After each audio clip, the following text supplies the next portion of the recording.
Hello again, everybody. We're going to talk about the surgical management of valvular disorders here. And if you haven't seen the section in cardiology where I address the medical management of valvular disorders, I would highly recommend that you do so, just because I kind of talk a little bit more about the physiology here. However, as a medical person, it's going to be a little bit difficult for me not to talk about physiology here. It's tempting. But anyhow, we're just going to do a brief review of cardiac functional anatomy and physiology, overview of the valvular disorders, and then we'll talk about the valvular disorders one by one. But like I said, with any kind of surgical topic, it's always good to review any specific medical topic that might pertain to it, just because we tend to try to address things medically before we address things surgically. Okay, so this is a schematic of the heart, and I will use this quite frequently, not necessarily during this section, but when I talk about congenital diseases of the heart, just because I think schematics make things a lot easier to visualize, and so I use them a lot. So this is just like a heart, other than it's square, but you have, and your atria are kind of on the bottom. But here you have your vena cavae coming into the right atrium as normal, and it's separated from the right ventricle by the tricuspid valve. Blood flows through that into the right ventricle, and then the pulmonic valve going to the pulmonary arteries. So your pulmonic valve separates your right ventricle to your pulmonary arteries. Arteries just being a general term for any kind of vasculature going away from the heart. Once the blood becomes oxygenated, it comes in through the pulmonary veins from the lungs and goes to the left atrium, flows through the mitral valve during diastole into the left ventricle, and then during systole it flows through the aortic valve into the aorta and into the general circulation. So I have three parts of the aorta here: an ascending aorta, the arch of the aorta, and the descending thoracic aorta. This B, C, and S here just stands for your right brachiocephalic or right innominate artery, which separates into your, I believe, your right common carotid and your right subclavian, and then your left common carotid and your left subclavian arteries. Okay. Now this is the way that blood flows through the heart. You've got deoxygenated blood coming into the right side of the heart through the vena cavae, going to the lungs, and then coming back from the lungs after it's oxygenated, going through the mitral valve and through the aorta out to the upper and lower parts of the body. Okay, during diastole, what happens during diastole? During diastole, our ventricles are relaxed. And when our ventricles are relaxed, that's prime time for the ventricles to fill. And that's a good thing. Ventricles are supposed to fill before they contract, because we need to pump something out when they're contracting. So when we have diastole, when we have filling of the ventricles, what valves need to be open? Well, of course, we're getting our blood from the atria. So the mitral and tricuspid valves here need to be open. So mitral valves and tricuspid valves are open. They should be open. We're talking about physiology here. We're talking about normal here, not talking about disease. Meanwhile, the aortic and the pulmonic valves are closed. And why are they closed? Well, because your left ventricle is relaxed. And what do you have up here? You've got blood. And so if your aortic valve happened to be open, blood would be flowing backwards, and we wouldn't want that to happen. But sometimes it does happen. And when it does happen, it's called aortic regurgitation. So if your aortic valve does not close properly during diastole because your ventricles are relaxed, blood will flow backwards. It's just simple physics. You have an empty left ventricle. You've got blood up here above in your aortic circulation. If you have an opening, any kind of abnormal opening to that aortic valve, blood is going to flow backwards during diastole. That is aortic regurgitation. And that's why you hear that murmur during diastole. On the other hand, if you have stenosis to your mitral valve, remember your mitral valve should be open. During diastole, your mitral valve, your atria are contracting to allow blood to move through the mitral valve. If you have stenosis of your mitral valve, you'll have turbulence during diastole. And that turbulence is kind of similar to if you were to blow through a straw. You can hear the sound of the air blowing through. And that's because it's a smaller area. So you get turbulence, and that's mitral stenosis. So diastolic murmurs are aortic regurgitation during backflow to the ventricles, or mitral stenosis during turbulent flow into the ventricle. Okay, what happens during systole? Well, during systole, blood is coming out of the heart. So we've got blood going into the pulmonary circulation and blood going into the systemic circulation vis-a-vis the aorta. So in that case, because our ventricles are contracting to allow us to do this, we obviously want our mitral valves and tricuspid valves closed. Why? Because if they're open, blood's going to go backwards, just like with the aortic valve during systole. So the mitral valve, tricuspid valves should be closed. The aortic and pulmonary valves, of course, should be open because we want to pump things out of it. So your aortic and pulmonic valves are open. Now, what happens if your aortic valve is not open properly? You're going to have turbulence because it's stenotic.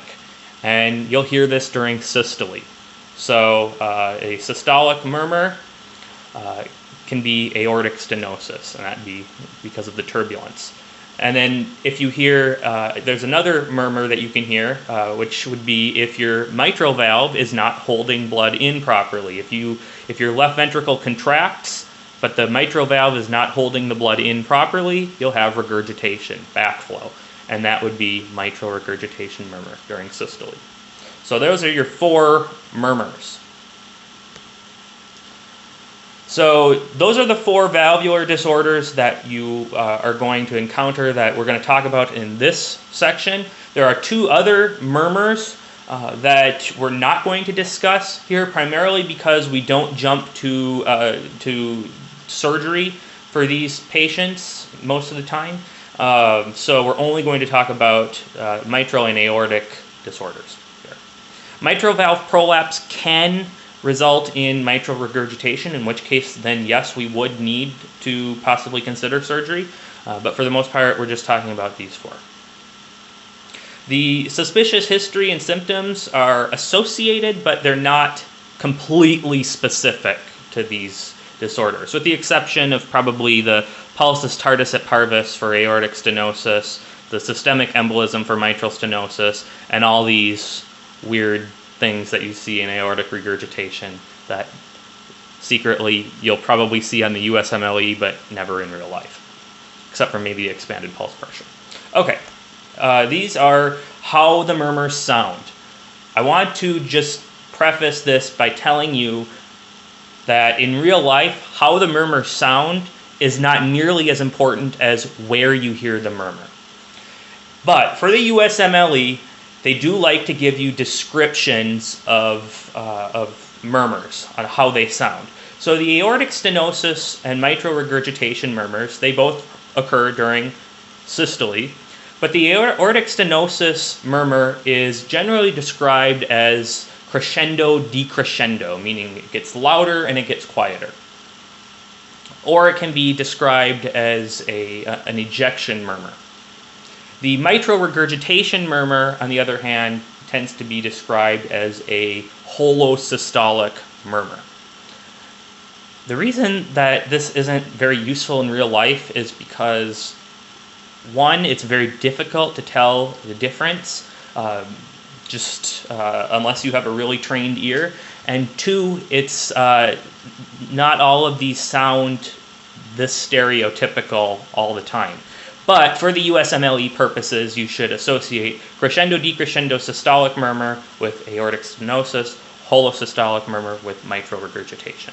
With diastolic murmurs, you'll have aortic regurgitation and mitral stenosis. Mitral stenosis tends to be called an end diastolic murmur because it's better heard at the end of diastole.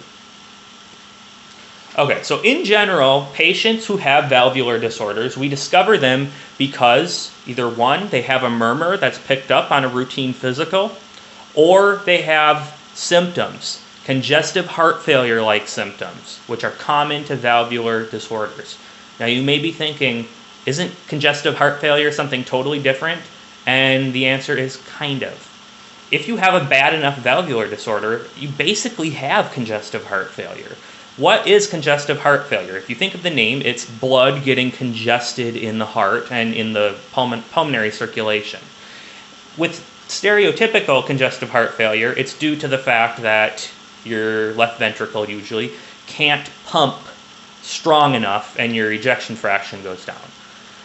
Well, the reason you get symptoms from that is because all the blood gets backed up in the heart and the pressure in all the valves goes up and the pressure in the pulmonic circulation goes up, and that leads to edema and it leads to venous distension. And so those symptoms of congestive heart failure are due to blood getting backed up. Well, the same exact thing happens when you have valvular disorders. If blood can't move forward or it comes backwards, that's the same thing basically as if you had a congestive heart failure. Your blood is not moving through the heart and the lungs properly. And when that happens, pressure builds up, volume builds up, and because of that pressure, fluid is going to move out, and that's going to cause a lot of those pulmonary symptoms that are typical of congestive heart failure, like dyspnea and cough, etc.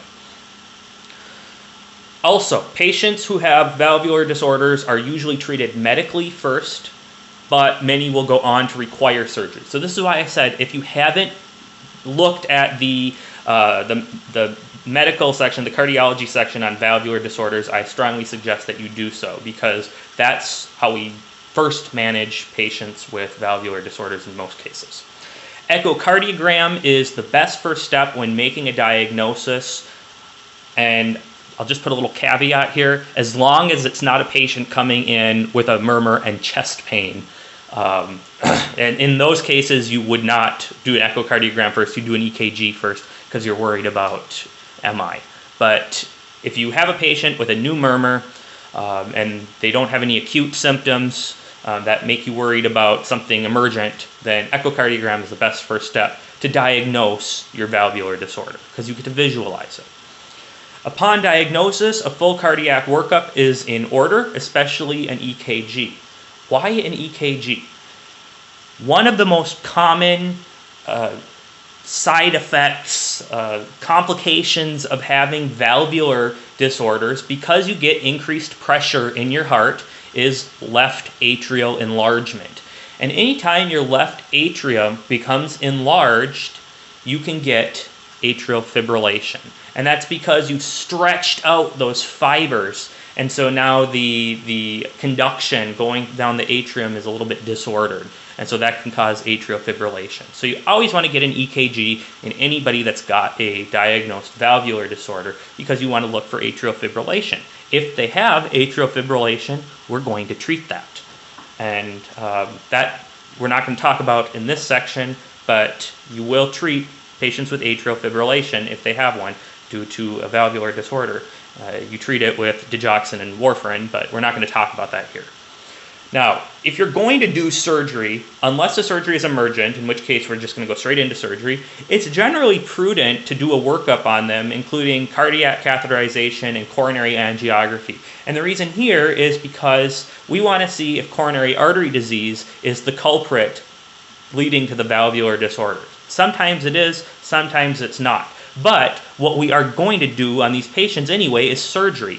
And if these patients have coronary artery disease, which they do in some cases, we want to know so that when we do surgery on these patients, we can do anything else that the patient may need, like revascularization for coronary artery disease, so that we can take out two birds with one stone. So a lot of times it's prudent, useful, necessary to get cardiac catheterization and coronary angiography before you go in for valvular replacement or repair. Okay, now remember what I said about the sounds of the murmurs not necessarily being really reliable or easy to distinguish. What is easy to distinguish and what will help you is where you hear the sound. Now, we're only talking about left valvular disorders here, just because that's 99% of what you'll see on the USMLE when it comes to valvular disorders. So when you have a murmur that's affecting the aortic valve, you will hear it on your right upper sternal border, not far down from the clavicle. So that's where you hear aortic murmurs. So if you hear a systolic murmur at the right upper sternal border, then indeed you have aortic stenosis. Now, on the other hand, if you hear that same systolic murmur at the apex, which is where you hear the mitral valve murmurs, then it's probably mitral regurgitation. So where to listen is going to be your saving grace clinically. So you may hear them all over the place. The key is they're going to be loudest at these areas. So for the aortic valve, the murmurs are loudest at the right upper sternal border. With the mitral valve, they're loudest at the apex. All physicians take money. Okay, mitral stenosis. Almost always this is due to rheumatic fever, following by about a decade to 3 decades. And the USMLE is not going to tell you if the patient had rheumatic fever. What they will tell you, and what usually you would encounter in real life if you have a patient who had rheumatic fever, is they will tell you that, yeah, I had a strep throat infection once or twice in the past, but it just kind of went away on its own. I had a fever for a little while, but it went away on its own. I didn't take any antibiotics for it. That's what causes rheumatic fever. That's why we give patients antibiotics if they have strep throat, no matter what. So mitral stenosis is associated with rheumatic fever, and you should be cognizant of the history that is associated with rheumatic fever, not addressing your streptococcal infections. Now, the normal cross-sectional area for the mitral valve when it's open is 4 to 6 centimeters squared. I've seen this come up on the USMLE questions before, and on some of the practice questions from some of the third-party providers. So I would remember that the normal cross-sectional area for the mitral valve is 4 to 6 centimeters squared. Symptoms will develop when the area drops below 2.5 centimeters squared. So there is this time between when it's 2.5 centimeters squared and 4 centimeters squared where you have mitral stenosis, but you don't have symptoms. And that's usually when you pick up the mitral stenosis, just coincidentally. If the patient's just coming in and you hear mitral stenosis, but they don't have any symptoms, it's probably in between that 2.5 to 4 centimeter squared area. So just remember the symptoms develop when the area drops below 2.5 centimeters squared. Okay. Primary problem here, and you're going to see this pretty much in all of the valvular disorders, is increased pressure, but particularly here with mitral stenosis, because it's right proximate to the left atrium, is increased pressure in the left atrium and projected pressure backwards into the pulmonary circulation. So because you have increased pressure in your left atrium, of course that can lead to atrial fibrillation, and the increased pulmonary pressure can lead to pulmonary edema. So you've got your dyspnea and your cough, possibly even hemoptysis with your pulmonary edema, and then fatigue is probably just associated with that. But what about this hoarseness? Hoarseness is due to the fact that there is a nerve right next to the left atrium, and that nerve is the left recurrent laryngeal nerve. So the left recurrent laryngeal nerve supplies some of our vocal muscles, our motor vocal muscles in our larynx, but it comes down around the heart and then crosses back up. And if your left atrium is enlarged, it can press against this nerve and cause that hoarseness. And this is called Ortmann syndrome. So something to be aware of for the USMLE, because it's kind of a classic, unique thing. What do we see on physical examination? Well, of course, we're going to hear a diastolic murmur. best heard at the apex. So you got your diastolic murmur because blood is flowing through the mitral valve during diastole, and it's heard at the apex because this is a mitral valve. You'll hear a loud S1 sound. Why? The S1 is the mitral valve and the tricuspid valve closing. And if you have a stenotic mitral valve, it's just simply going to be louder when it closes. And the patient is usually classically thin. In the US, we're usually fat, all of us. So I've seen lots and lots of patients with mitral stenosis who are not thin by any sense of the imagination. So for the USMLE, they may classically give you a thin cachectic patient, but it doesn't have to be. So don't use that as to rule out mitral stenosis. And when you suspect mitral stenosis, the best initial diagnostic step is going to be an echocardiogram. So again, your mitral stenosis, you get a diastolic murmur, particularly an end diastolic murmur. So how do we treat mitral stenosis? Well, remember first we start treating them medically, and we do this with a preload reduction, which is sodium restriction and a diuretic, oftentimes furosemide, and close monitoring. Again, I talked about all of this in the cardiology section, the medical section, in more detail. So if you want to know more about this, you can go back there.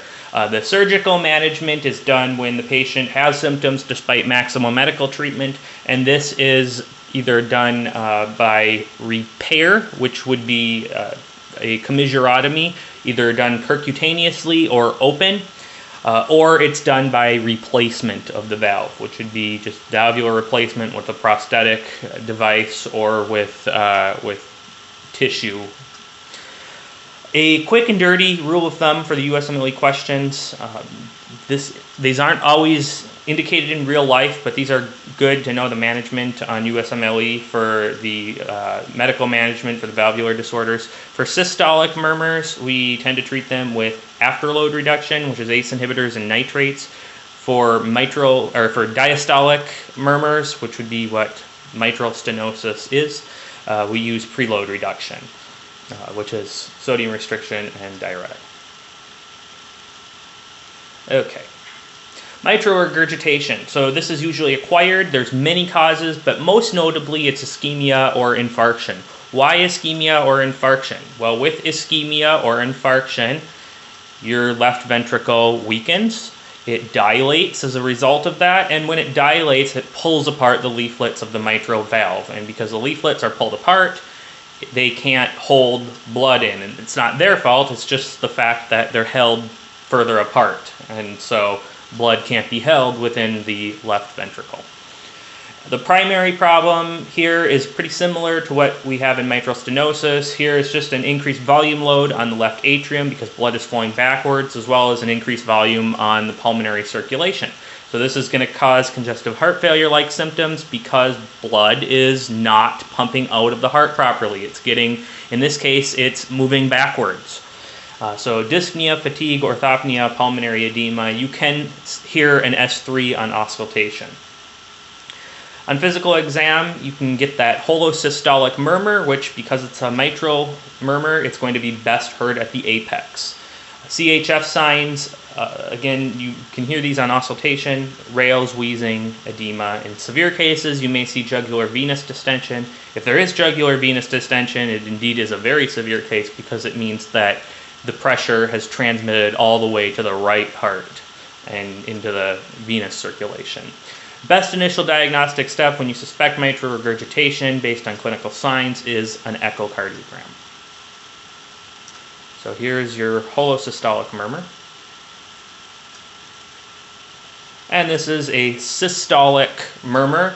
And so the medical therapy here is afterload reduction, ACE inhibitor and or a nitrate, as well as close monitoring. The surgical intervention is going to be either an annuloplasty, which is a valvular repair, so we're trying to get the valves closer together, or just a valvular replacement. Surgery is indicated if atrial fibrillation develops, If the left ventricular end systolic diameter, which you'd be able to see on echocardiogram, you don't need to know how to read that for USMLE. If it becomes more than 45 millimeters, if the ejection fraction drops below 60%, or if there's significant pulmonary hypertension. So a pretty low bar set for surgical intervention.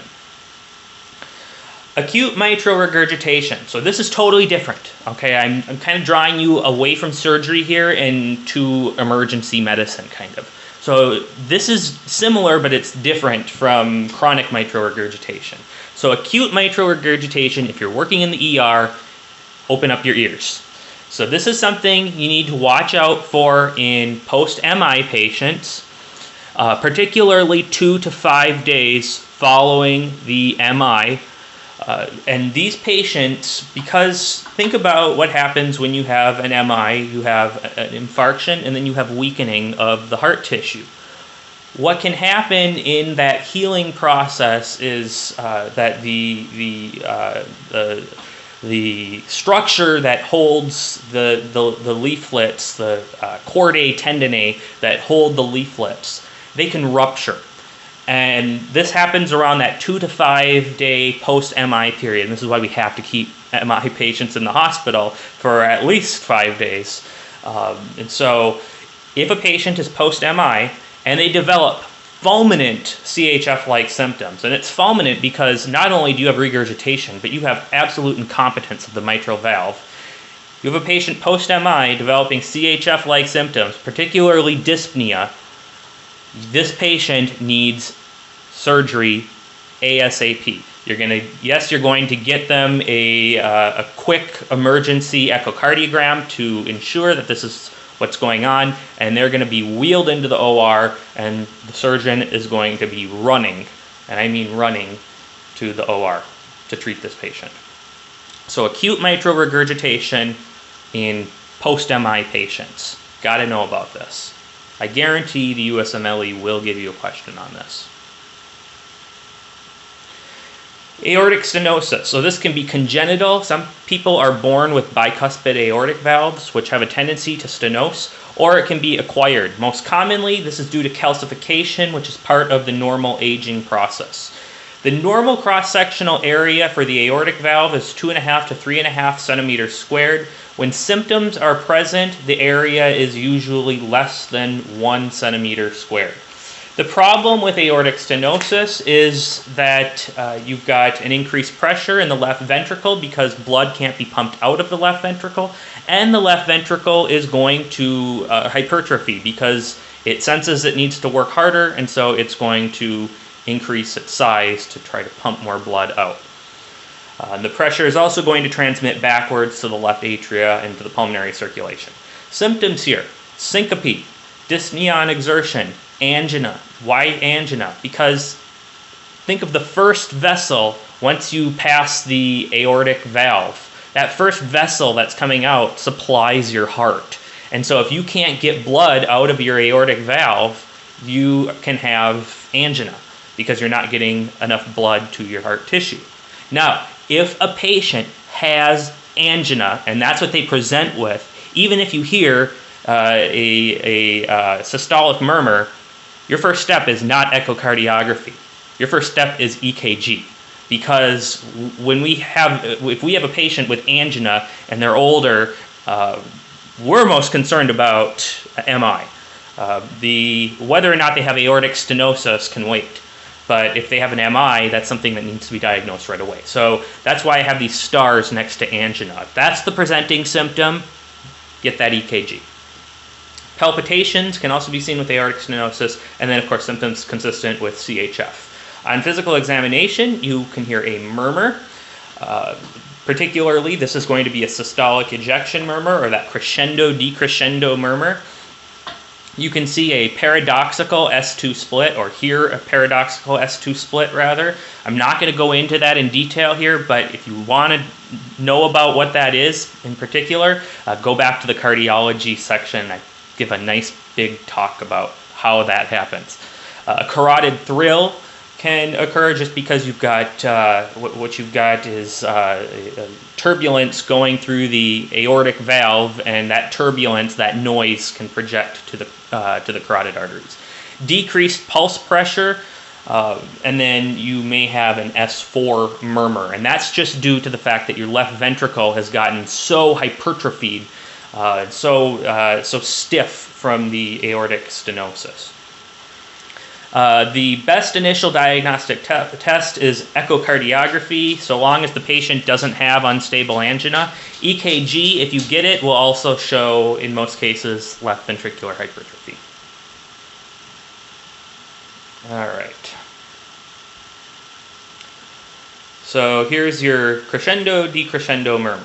It would only be nice if we could see these murmurs rather than have to listen to them. But systolic murmur and aortic stenosis. So aortic stenosis, somewhat uniquely, is we try to address surgically as soon as we can, particularly as soon as symptoms are present, but it can be held off until the valve is less than 0.8 centimeters squared, because there is a degree of, anytime you have to do valvular replacement or repair, anytime you have to do surgery, really, there is a risk of death. You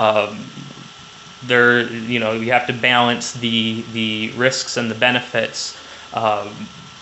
We can hold this off until the valve size is less than 0.8 centimeters squared, but ideally, aortic stenosis is dealt with surgically, and that would be with valvular replacement.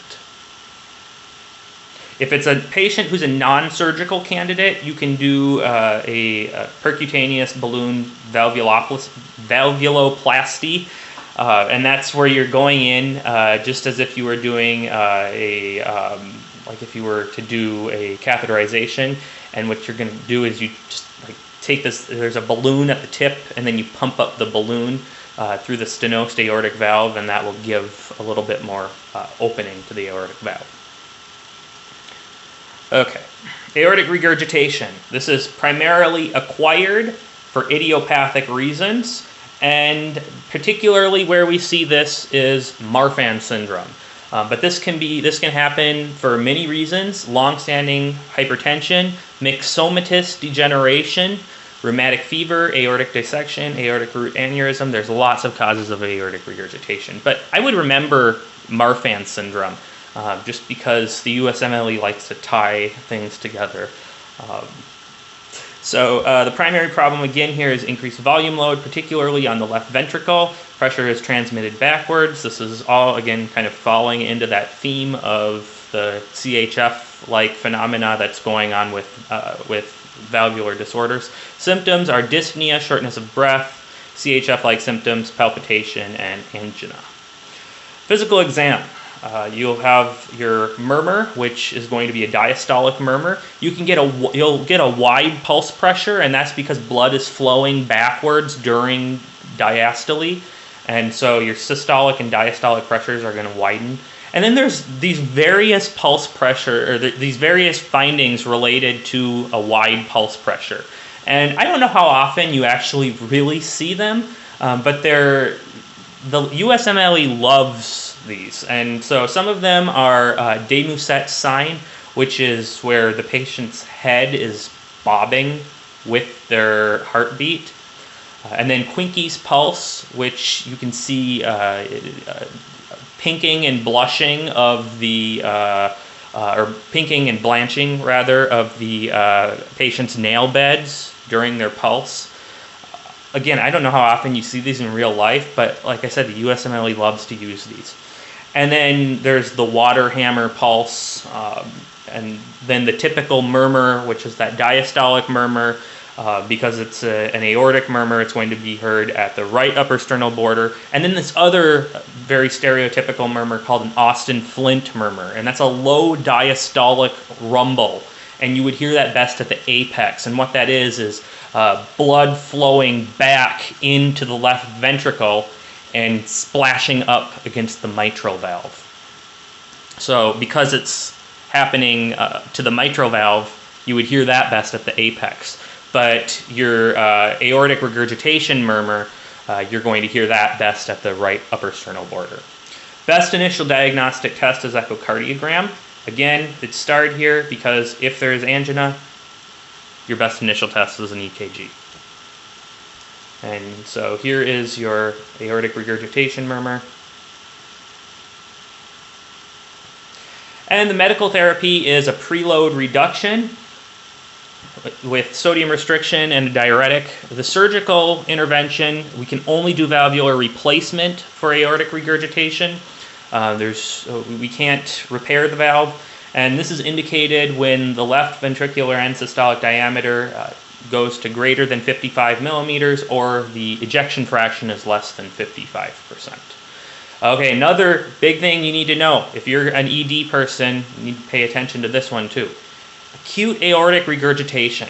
This is something to watch out for in someone, especially a young person who has CHF-like symptoms. Young people don't get congestive heart failure. So if you see a patient with edema, jugular venous distension, a murmur, this is what you're thinking, aortic regurgitation, especially if it's a diastolic murmur.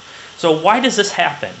Usually these patients are on drugs and they get endocarditis because of intravenous drug use. And so the endocarditis can cause, among many other things, it can cause a disease and ultimately destroy the aortic valve. And so the aortic valve completely gives, and now they can't keep blood in their aorta. So the blood keeps flowing back down into the left ventricle with each heartbeat. And so these patients develop fulminant CHF-like symptoms, and they have a new diastolic murmur. Suspect this in a young patient with CHF-like symptoms, especially if they have any signs of drug use. This is why asking people about their drug use is so important, especially in the ER. So these patients have endocarditis associated with drug use, secondary aortic regurgitation, and they need valvular replacement immediately. This is an emergent surgery. Just like with the other one, you're going to need these surgeons to come running down to the OR because this is a matter of life or death. All right, so just to sort of recap here with mitral stenosis and aortic regurgitation, we do the preload reduction. With mitral regurgitation, we do an afterload reduction. We would do that with aortic stenosis as well, but those patients should generally go straight off to surgery. So mitral stenosis, you should do surgery when symptoms persist after maximal treatment. With mitral regurgitation, it's generally done when the ejection fraction becomes less than 60 or the end systolic diameter is greater than 45%. With aortic stenosis, of course, like I said, you do that when symptoms become present. And with aortic regurgitation, you do surgery when your ejection fraction is less than 55% or your end systolic diameter is greater than 55 millimeters. And don't forget about the acute forms of mitral and aortic regurgitation. Those patients need emergent surgery. Okay, and finally, just looking at repair versus replacement. During the operation for valvular repair, which of course valvular repair would be like a commissurotomy, the mortality, operative mortality is around or less than 1%. For valvular replacement, where you're putting a device in or you're putting valvular tissue in, it's around 6%, so a little bit higher. Does the patient need anticoagulation? If they had a valvular repair, no. If they had a valvular replacement, they'll need, if it was tissue, they'll need it for at least 3 months. If they had a prosthetic device placed, they'll need it for life. For reoperation, how likely are they going to need to be operated upon again for the same valvular disorder? For valvular repair, it's actually pretty good. It's 10% or less at 20 years. And considering most of these patients are elderly, that's pretty good prospects. For valvular replacement, if it's tissue, they're more than likely going to be needed to be operated on in 10 to 15 years to replace the tissue that was placed. And then the stroke risk rate, which is why we do the anticoagulation in the first place, is very low for valvular replacement, about 0.04% per year, a little bit higher for valvular replacement, which is 1.2% per year. And that's it.